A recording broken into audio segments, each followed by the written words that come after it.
So we have not had a Jungle Squad tourney winner ever win 2. We're going to see if Coco can break that curse and be the first player to win 2 Jungle Squad tournaments. We've already talked about how it's been the same day. Don't need to harp on that anymore.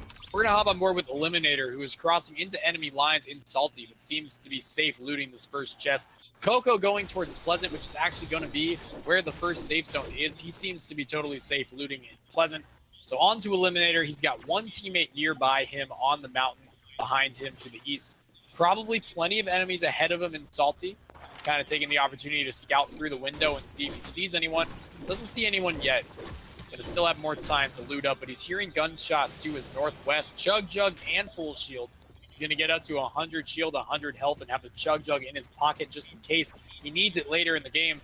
Coco in Pleasant with thousands of teammates, so it's a fight for loot for him. Unlikely he'll end up getting any kills. I think we'll stick on board with Eliminator unless we witness Coco losing some health. I'm feeling like he is the most likely to run into a player.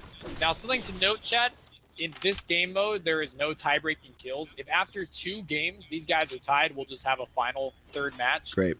The first kill does not actually matter because there are 2 matches, and keeping track of that would be. So just based on kills, you can go slow. You don't need that first kill. It doesn't actually help with anything. Okay. 2 matches to acquire kills, and we'll see who ends up ahead. Fantastic. Yeah, it seems like Coco's strategy generally is to go until about halfway point of the map, figure out where the final zone is, and then land somewhere nearby the final zone.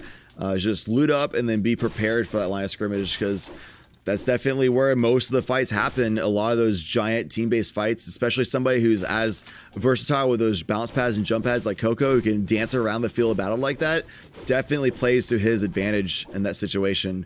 Eliminator's general strategy is just land behind enemy lines and just hope he can find some people off guard. Definitely 2 strategies that lead to a lot of kills, and that's exactly why these 2 players are in the finals for this tournament here.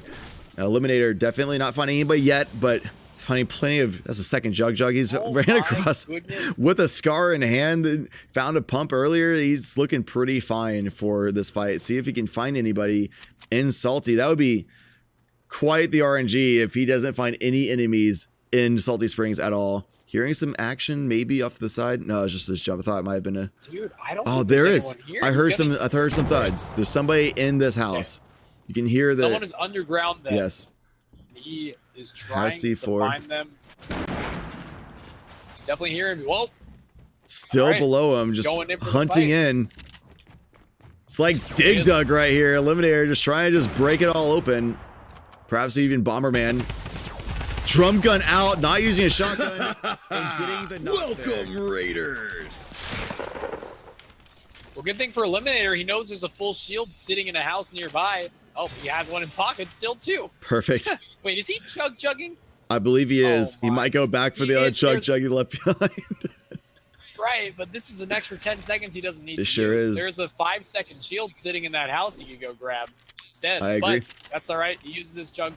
Gets blocked out a little bit by his teammates here. Gonna have to prove he knows how to hit it. That was really loud. I'm gonna actually hop on board with Coco. He's separating himself from his team. He's trying to push away and see if he can find his own fights. Pushing in towards Tilted, not quite yet, but that is the direction he is heading.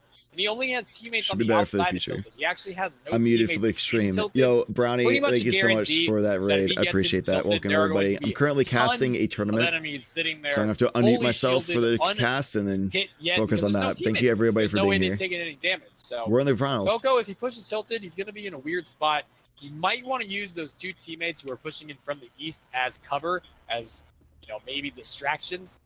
I'm going to stick on board with Coco, though, man. I have a feeling that he's going to see in Tilted there are a lot of people here, and there it is! Using clingers now. He's got 3 or 4 people on the mountain with him. Coco realizes, fuck. He's trying to push away from this, but there are people everywhere. If he doesn't have bounce pads and launch pads, he's going to have a tough time getting away from this. He doesn't even have teammates near him. Turtling up. Not sure this is the best decision with how many enemies there are. He won't have any chance of surviving it, and indeed, that is exactly how it goes down. Wow. You have 4 or 5 enemies around you. The only thing you cannot do is turtle. Yes. Obviously, it's unlikely you're going to survive no matter what when there are 4 or 5 enemies around you, but you have to be aggressive. If you don't have bounce pads and jump pads, you have to try to build above them. You have to try to knock one at a time. You have to try to find a way to split them up and divide them and get in one-on-ones. Because if you turtle up, You're going to do the exact opposite. You're going to get it so all 5 of them gather in one spot, and you're going to have no way to separate yourself. It is obviously the thing that you instinctually want to do. Gather up in a box, heal up. But nope, it will never work like that when there are that many enemies around. Yeah, in this format, it just have, and if you're in solos, duo squads, sure, you can make that happen. In squads, I don't know about that, but maybe if you have a team nearby. But if you're by yourself against numerous people, 4 or more, it's not going to work out for you. You can even see there when they killed Coco there, they were all completely surrounded his body, just shooting him with ARs, just unloading lead right into his body. And there's even explosives going in as well, exploding any kind of a building he could have tried for. But yeah, once he got into that situation, it was all over. You have to approach that fight differently. You have to try to get those picks earlier. Maybe only take on those people in that kind of situation if you have a jump pad or something of that sort. If you didn't in that situation, you don't have any teammates nearby you, you're really a sitting duck out there, and they just have so many guns versus your single gun in your hands. Eliminator now. And I'll be honest. Sorry, Eliminator building up, he's going to actually see into Tilted just like Eliminator did, but he does have teammates in Tilted, so it's a little bit safer than when Coco looked at it. But what I was going to say there is Coco may have actually been able to see that coming. I was trying to kind of call it out a minute or so ahead of time. If you notice that Tilted or an area like that that's going to usually be really popular has no teammates nearby, you can almost guarantee that not only are there going to be a lot of enemies in there, but those enemies, they're going to be full health. They're going to be looted. They're going to have nothing going on nearby. So as soon as they hear a gunshot, they are going to run right towards that gunshot. I don't think that is a fight that even the best players in the world would have taken. That was almost guaranteed to be a 10v1 type situation if the fight lasted long enough. The alternatives, don't push it. Let them push you. Wait a few minutes and stay with your teammates. Or those 2 teammates who are on the northeast side of Tilted, rotate to them, use them as protection, or wait until they start fighting. And then once they start fighting, maybe you can get involved then. But if you're the first to make contact with an untouched Tilted, you're going to get swarmed by a massive amount of enemies. And I kind of saw it coming. I agree. Yeah, and he landed near Pleasant, near that safe zone, and you can see some fights going on near Zombie Shores, that kind of area, while Eliminator got a nice snipe on somebody trying to get a revive off in the distance. But yeah, you definitely want to not push towards a whole wave of enemies who would be just focused on you. If you ever do land tilted like that behind enemy lines, or if you ever go tilted like that behind enemy lines, you want to do it on the landing when everybody's still distracted. There's like a mass chaos of everybody trying the best to get loot as fast as possible, so not really paying attention to you. So you can just go in and just maneuver around, just snake around the buildings, get some shots when they're not sure exactly what's going on. But once they're already fully looted, they're ready, just like you said. They're ready. They're done looting. They're not distracted anymore. They're ready for the next fight that can happen. And especially when they have that mob going around, they're going to just swarm on you, just like we saw Eliminator getting out of that situation. I'm not sure if that was the enemy shooting him down or if that was his teammates. It was. But yeah, there were actually enemies rotating out of Snobby. I'll mark it on the map. They were right about there on the path. I'm not sure he noticed, but there were at least 3 of them in that area. Not sure if he purposely is going away from that or if he just wasn't aware of what was happening. But Eliminator, it's all him this round. He's got time to try to separate himself from Coco, making it harder for Coco to get that win in game 2. The problem for Eliminator, look at the score. Dude, yeah. The landslide is beginning. There are only 13 enemies left. The enemies are rapidly falling. There's only 10 enemies left. Look how fast it happens, meaning Eliminator doesn't have very much time anymore. He had all game to try to collect kills, but his run all the way from Salty over here was long, tedious, only finding 1 player along the way. Now he's stuck in a spot where he's got 30 teammates fighting for a very few amount of kills, and he'll be lucky to even get 1 more. Coco might go into game 2, amazingly, with only a 2 kill deficit. I'm sure feel real good for him after dying so early.